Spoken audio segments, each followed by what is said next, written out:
The band plays a marching tune, calls me on my way.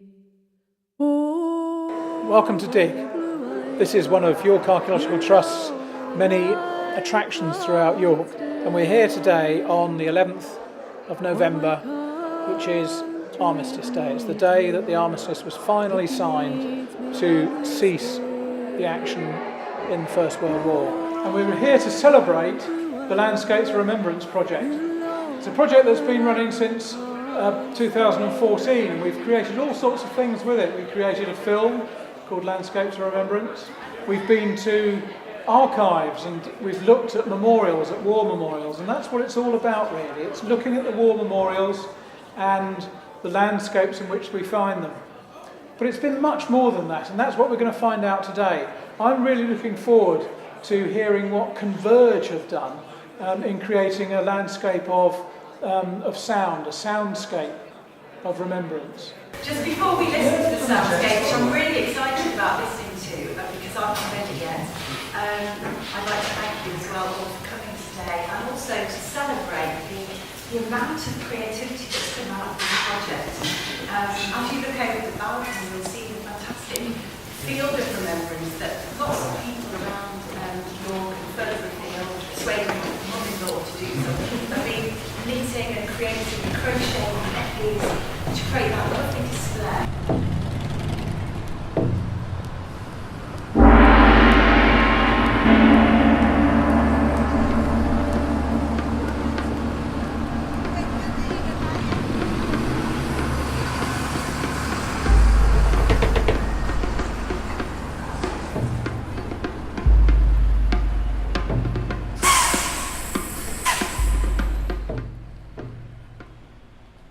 The railway memorial is like right by the side of a busy road, and you don't get any peace around it because the cars are night and day, always all the Is that time. on the soundscape? You had some of those bits where you All could hear the bus time. noises and things Yeah, like that. you go there up all the time. Yeah. That sort of puffing noise of the brakes. Great, but the other memorial is in the gardens, and there. This might be the wrong word to describe it. Deathly silent, and in a way that's appropriate. It's a memorial, but it was quite scary. But it was far deeper. The weather is beastly, but Mrs. and Miss Willie. One is here confronted almost daily with the possibility of death, and when one looks forward to the next few months, this possibility becomes really a probability. As my object in life is to comfort and help you, so is my last hope, if I should be taken from you, that I may not cause you too great a grief. Also I know that if in my last hour I am conscious, my chief consolation will be to feel that these thoughts... I feel I must write to you again, dear, although there is not so much news to tell you. I wonder how you are getting on. I shall be so relieved to get a letter from you. I can't help feeling a bit anxious, dear. I know how you must have felt, darling, when you did not get my letters for so long. Of course I know, dear, you will write as soon as ever you can, but the time seems so dull and weary without any news of you. If only this war was over, dear, and we were together again. It will be one day, I suppose. Tomorrow we go to the attack. It's in the greatest battle the British Army have ever fought. It must have been quite tough in some ways getting some of that, because it's such a delicate subject. Yeah. Trying to get inspiration for that must have been... Yeah, it was. I think the piece that we created is everybody sincerely put their heart and soul into it. I think it's one of the best pieces we've created as a whole group on this project. And I think everyone wanted to put a bit of themselves in that with their memories and how they think and their thoughts, as well as what messages we want to portray to other people, and to also leave people to walk away thinking about what those sounds were, how it would affect people individually as well. And by having even the baby sort of laughing and that, people might think, well, why would you put that in there? But there's family life, there were still things that were happening back home, which came obviously with the inspiration for the piece that I was writing at the time. We were going down to the Falklands in '82, and and everything, and I was telling one or two of the powers to be of the things we tried to do to keep the morale up. Because you imagine you're 400 or 500 men on board a ship, and very few of us had actually been to a proper war where there were bullets and they were going to kill you. You know, so you've got to do something to keep the morale up. Travelling all the way down to the fort, it's a heck of a long way. You have to have various things to keep the morale of the people on board ship. And one of the things which we had to keep up morale was a boat race against other ships.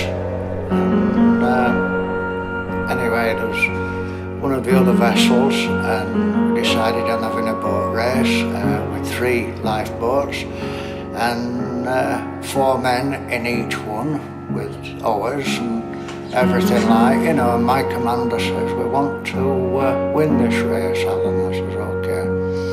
But anyway, by the time the race was ended, we were back on board ship, and my commander says, what have you done?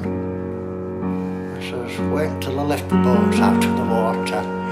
And anyway,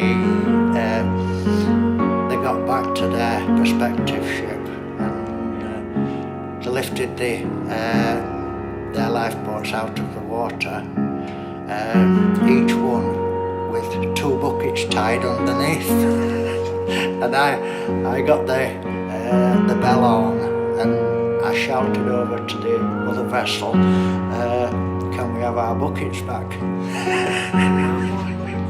There is that sort of stereotype side of it which people can connect to, but we also wanted to be controversial with it at the same time, reflecting back on those, you know, with the baby sounds or putting in those Japanese sounds where people might be thinking, well, why is this in here? But we wanted to leave people with that impression to go away and discuss it and talk about it with their family, and again, remembering and discussing, and so then the soundscape itself is a continuation after even it's finished playing.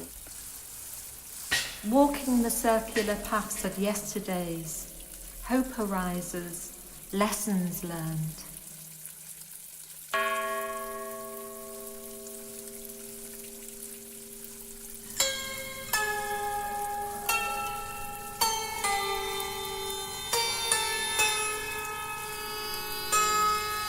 Who tends this garden? Who unlocks the iron gates, awakening Hiroshima's memories?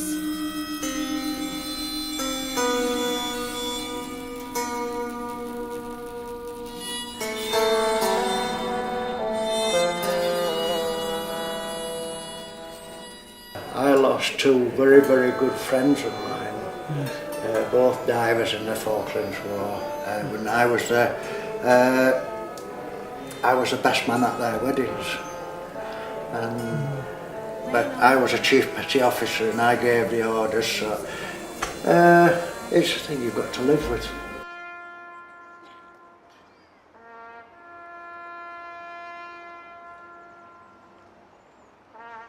We do remember on the 11th of the 11th